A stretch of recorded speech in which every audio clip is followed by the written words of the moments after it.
Assalamualaikum warahmatullahi wabarakatuh. Kembali lagi dengan Ibu Yanti dalam pembelajaran fisika SMA Al-Azhar. Nah, pada pertemuan ke-6 ini, kita akan mengulang materi tentang gelombang mekanik, gelombang berjalan, dan gelombang stasioner. Apa itu gelombang? Kita ingat kembali ya, definisi dari gelombang. Gelombang itu definisinya atau pengertiannya merupakan getaran. Ya.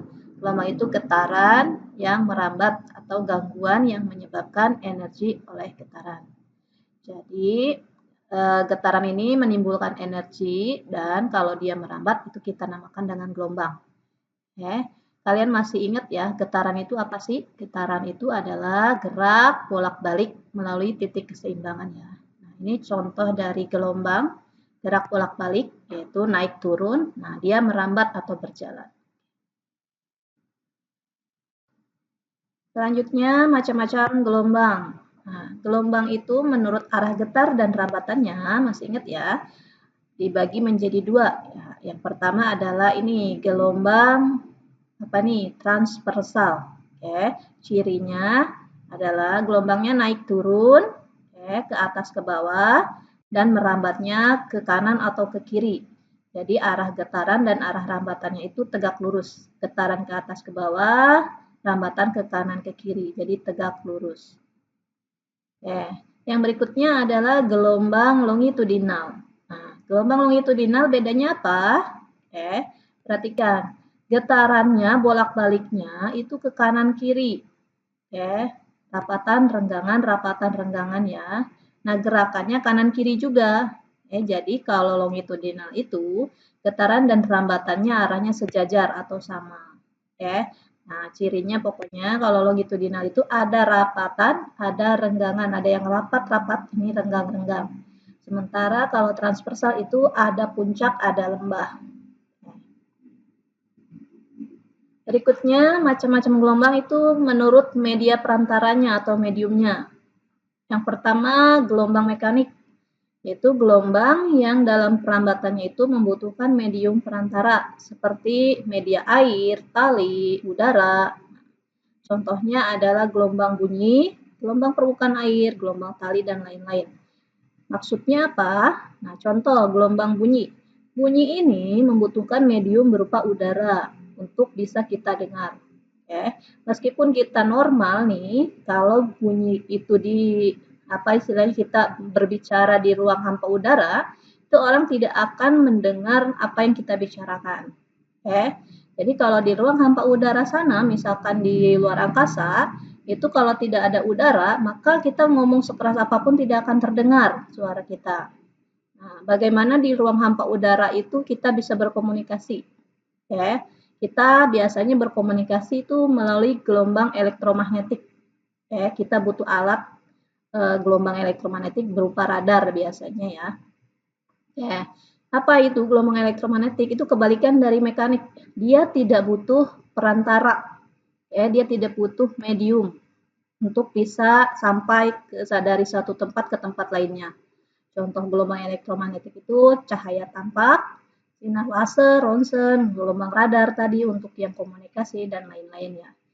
Cahaya tampak. Nah, di luar angkasa sana, cahaya matahari meskipun jauh itu kita bisa lihat ya, karena dia tidak butuh media perantara untuk sampai ke tempat lainnya.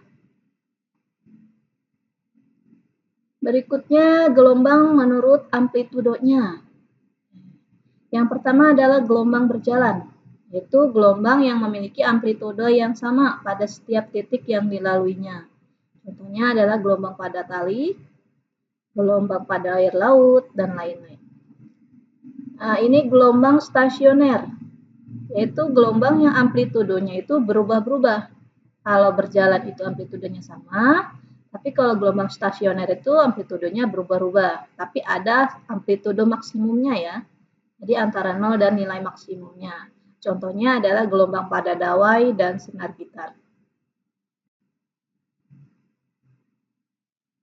Oke, berikutnya besaran-besaran pada gelombang. Masih ingat ya? besaran-besaran pada gelombang itu ada amplitudo. Apa itu amplitudo? Nah, ini amplitudo itu merupakan tinggi gelombang atau simpangan terjauh. Kemudian ada frekuensi. Nah, kalian masih ingat ya, frekuensi itu merupakan banyak gelombang yang terbentuk dalam satu satuan waktu atau second. Nah, biasanya kita rumuskan dengan F sama dengan N per T. Banyak gelombang kita simbolkan N, waktu kita simbolkan T kecil. Berikutnya periode. Periode itu kebalikan dari frekuensi, yaitu waktu yang diperlukan untuk menempuh satu gelombang. Nah, rumusnya kebalik ya.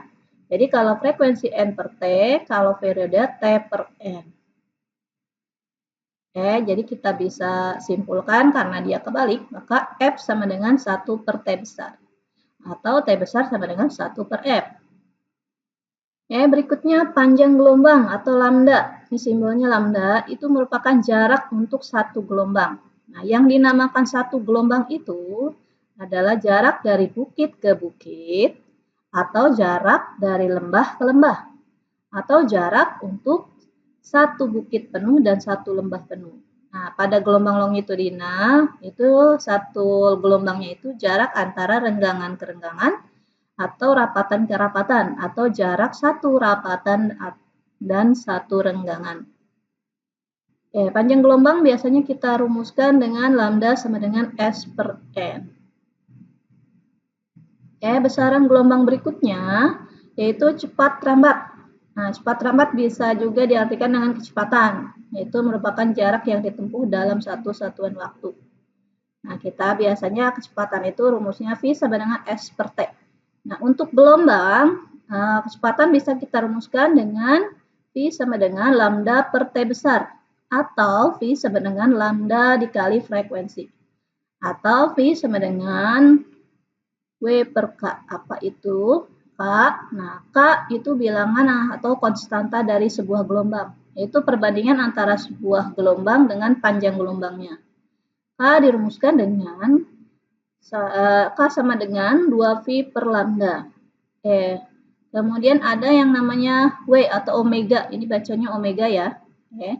Nama lainnya adalah kecepatan sudut atau frekuensi sudut, yaitu kecepatan suatu gelombang dalam membentuk sudut tertentu. Nah, omega sama dengan 2V per T atau 2V kali F. Nah, berikutnya fase. Fase merupakan suatu tahap yang telah dicapai oleh suatu gerak berkala. Jadi kan tadi geraknya naik turun. Nah, fase itu bisa dalam keadaan naik atau dia berada di dalam keadaan turun. Nah, kalau fase berlawanan berarti misalkan benda yang satu di atas di puncak, benda yang satu di lembah, itu namanya fasenya berlawanan. Tapi kalau satu fase sama-sama di atas atau sama-sama di bawah.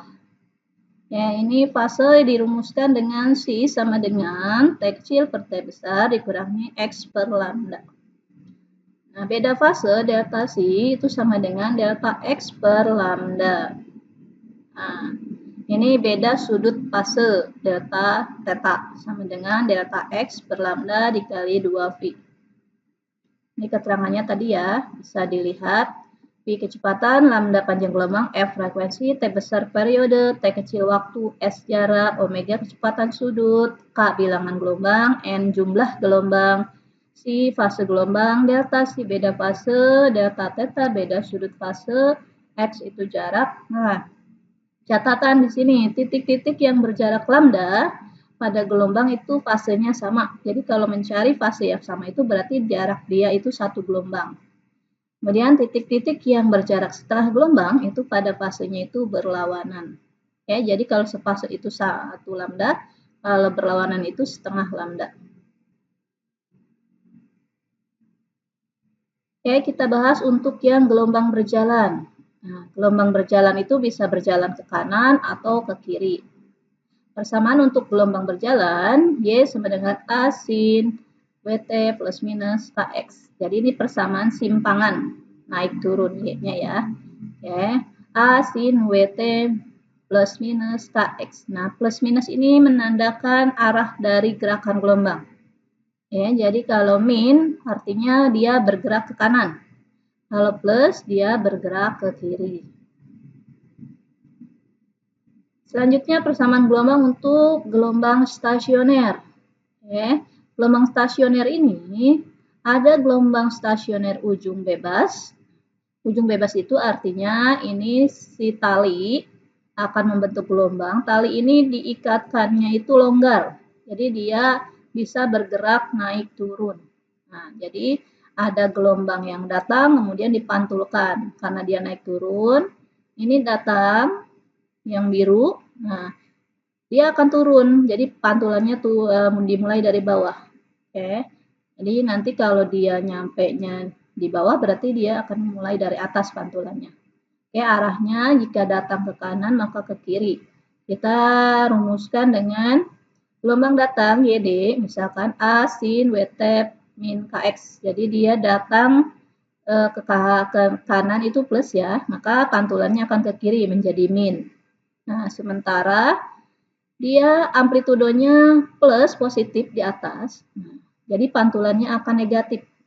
Jadi kalau awalnya positif akan negatif. Awalnya negatif akan positif. Oke, dia akan berkebalikan. Nah, superposisinya atau gabungan antara gelombang datang dan gelombang pantul itu dirumuskan dengan YS sama dengan 2A cos KX sin WT. Jadi amplitude untuk gelombang stasioner itu 2A cos KX. Nah, A ini amplitude si gelombang datang dan pantul. AS ini adalah amplitude untuk si gelombang gabungannya, stasionernya. Berikutnya untuk ujung terikat. Nah, ujung terikat itu artinya ikatannya kuat. Dia di ujung sini, tali yang diikat kuat itu tidak akan bergerak naik turun, tetap di sini. Oke. Nah, kemudian gelombang datang ke arah kanan, gelombang pantulnya ke arah kiri. Nah, sementara amplitudenya akan sama. Ya, amplitudenya akan sama karena mulainya sama. Oke, YD sama dengan A sin WT min KX. Pantulannya A sin WT plus KX. Nah, perhatikan bedanya ya. Nah, min jadi plus, di sini yang dalam kurung itu berubah, tapi A-nya tidak berubah untuk ujung bebas. Tapi kalau ujung pantul, A-nya berubah tanda. Oke, kemudian persamaan superposisinya atau gabungannya. Nah, perhatikan kalau untuk ujung bebas, cos sama sin. Kalau ujung terikat, sin cos. Nah, ininya KX sama WT. KX WT. Jadi amplitude stasionernya kalau gelombang ujung bebas itu cos, kalau ujung terikat itu sin. Ya, perhatikan di sini ada simpul-simpul ya, ada simpul, ada perut. Bagaimana menentukan perumusan letak simpul dan letak perutnya? Ini untuk ujung bebas. Letak simpul dari ujung bebas merupakan kelipatan ganjil dari seperempat panjang gelombangnya. Sementara kalau untuk perut merupakan kelipatan genap. Maksudnya apa kelipatan genap? Ini kita mulainya dari 0 ya. Jadi kalau misalkan simpul pertama berarti N-nya 0, simpul kedua N-nya 1, simpul ketiga N-nya 2. Jadi berkurang 1. Tuh. Ya, ini rumusnya 2N plus 1 dikali lambda per 4. Ini 2N kali lambda per 4. Oke, yang membedakan apa? Di sini ada plus 1 dalam kurung plus 1, kalau di sini nggak ada ya. Jadi untuk simpul dan perutnya, untuk ujung bebas. Nah, untuk ujung terikat itu kebalikan. Untuk simpulnya 2N kali lambda per 4, untuk perutnya 2N plus 1. Jadi kamu bisa hafalkan 1. Nah, nanti misalkan kamu hafalkan ujung bebas. Nah, untuk ujung terikatnya tinggal dibalik aja rumusnya. Jadi rumus simpul menjadi rumus perut dan rumus perut menjadi rumus simpul. Contoh. Ini contoh gelombang merambat ke arah kanan. Ini tinggi gelombangnya 2 cm. Kemudian jarak gelombang dari A ke B 4,5. Jika waktu yang dibutuhkan dari A ke B 5 second, tentukan amplitudo, panjang gelombang, frekuensi, periode, cepat lambat bilangan, dan kecepatan sudut gelombangnya. Nah, tadi amplitudonya adalah 2 cm. Nah, banyak gelombangnya, kita lihat lagi banyak gelombangnya. Perhatikan berapa banyak gelombangnya. Ini puncak. Puncak ke puncak ke puncak. Nah, berapa gelombang nih? Oke, atau gini. Lembah sama puncak 1 gelombang. Lembah sama puncak 2 gelombang. Nah, ini setengah puncak. Berarti bukan setengah gelombang, tapi 1/4 gelombang. Jadi gelombangnya itu sebanyak 2/4 atau 2,25. Tadi jaraknya 4,5, waktunya 5 second. Pertanyaannya amplitude A, lambda, F, T besar, V, K, dan W. Jawab, lambda S per N. Jadi 4,5 dibagi 2,25 hasilnya 2. Frekuensi N per T, 2,25 dibagi 5 hasilnya 0,45. Periode T per N, 5 dibagi 2,25 hasilnya 2,22. Kemudian V S per T, 4,5 dibagi 5 yaitu 0,9. Nah, K 2pi per lambda, 2pi dibagi 2. 2 bagi 2, 1. Jadinya tinggal V aja. Kemudian omega sama dengan 2pi kali F. Jadi 2pi kali 0,45 hasilnya 0,9 pi. Contoh berikutnya. Ini ada sebuah gelombang berjalan, persamaannya Y sama dengan 4 sin 8 pi T min 4 pi X. Di mana X dan Y itu dalam meter dan T-nya dalam second. Tentukan arah gelombang, kemudian amplitudenya, panjang gelombang, frekuensi, dan cepat lambatnya. Oke, dari rumus ini kita bisa tahu persamaan gelombang itu kan Y sama dengan A sin. A sin, berarti ini untuk nilai A sin. WT min KX, ini WT, berarti W-nya 8 pi. Dan KX berarti 4 pi-nya itu miliknya K. Oke, ini berarti yang kita ketahui. Nah, ini ditanyakan arah. Ini minus, berarti arahnya ke kanan. Amplitudo A. Tadi udah kita ketahui ya, amplitudo bisa dilihat dari Y sama dengan A sin. A sin, berarti A-nya ini nilai di samping angka di samping sin 4. Oke, berikutnya nilai K. K kita bisa gunakan rumus 2V per lambda. Jadi K-nya masuk 4V. 2V per lambda. Ini lambda dan 4V tukar tempat.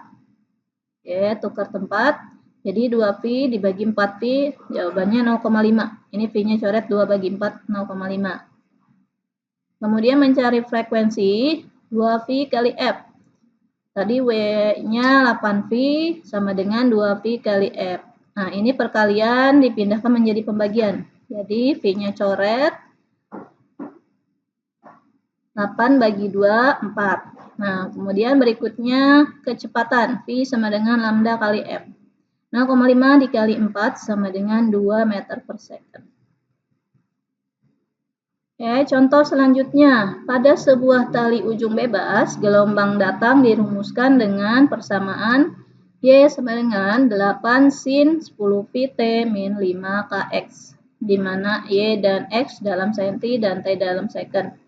Nah, tentukan persamaan gelombang pantul, persamaan superposisi, panjang gelombang, periode, frekuensi, cepat lambat. Nah, letak simpul kelima dan letak perut ketiga.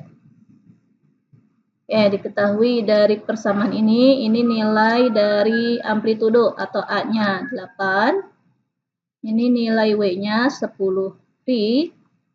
Kemudian ini nilai K-nya 5 pi.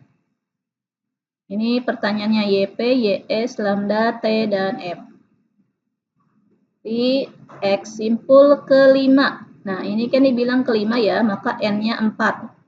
Kemudian letak perut ketiga. Ketiga berarti N-nya 2. Oke, YP, ini rumusnya, jadi tinggal kita masukkan 8 min 8 sin 10 pi T plus 5 pi X. Untuk gelombang superposisinya, ini kan rumusnya ya, untuk ujung bebas kosin, berarti 2A kosin. Kita masukkan berarti 2 kali 8 cos 5 pi X sin 10 pi T. Untuk nilai K-nya 2V per lambda, K-nya kan udah ada 5V, berarti lambdanya ini 5V dan lambda tukar tempat. Jadi 2pi per 5 0,4 cm. Tadi satuannya cm di sini ya. Untuk mencari periode, omega sama dengan 2pi per periode 10. Nah, kalau persamaan kayak gini tuh tinggal tukar tempat. Jadi T-nya pindah, 10-nya menggantikan tempat T. 2 dibagi 10, 0,2. Untuk frekuensi, 2pi kali F. Jadi kalau perkalian pindahnya menjadi pembagian. 10 bagi 2, 5. Pi-nya hilang. Untuk kecepatan, lambda kali F sama dengan 0,5 dikali 5, itu 2 cm. Berikutnya letak untuk simpul. Simpul untuk ujung bebas itu dirumuskan dengan 2n plus 1 kali seperempat lambda. N-nya tadi 4. 4 plus 1. 2 kali 4 plus 1 dibagi seperempat kali 0,4. Tadi lambdanya dapat 0,4 ya. Jadi jawabannya 0,9. Nah, cara menghitungnya itu dalam kurung dulu. Di dalam kurung ada 2 kali. 2 kali 4, 8 tambah 1, 9. 9 dibagi 4 dikali 0,4 hasilnya 0,9. Berikutnya letak perut. Nah, letak perut ketiga, N-nya 2. Masukkan N-nya 2. 2 kali 2. Nah, sini 2 tambah 1, X3. Berarti 2 kali 2, 4 dibagi 4 dikali 0,4. Hasilnya 0,4. Sampai di sini. Nah, ini silahkan untuk lebih memahami materi gelombang ini, silahkan dikerjakan latihan soal sebanyak 5 soal ya. Sekian dari Bu Yanti. Assalamualaikum warahmatullahi wabarakatuh.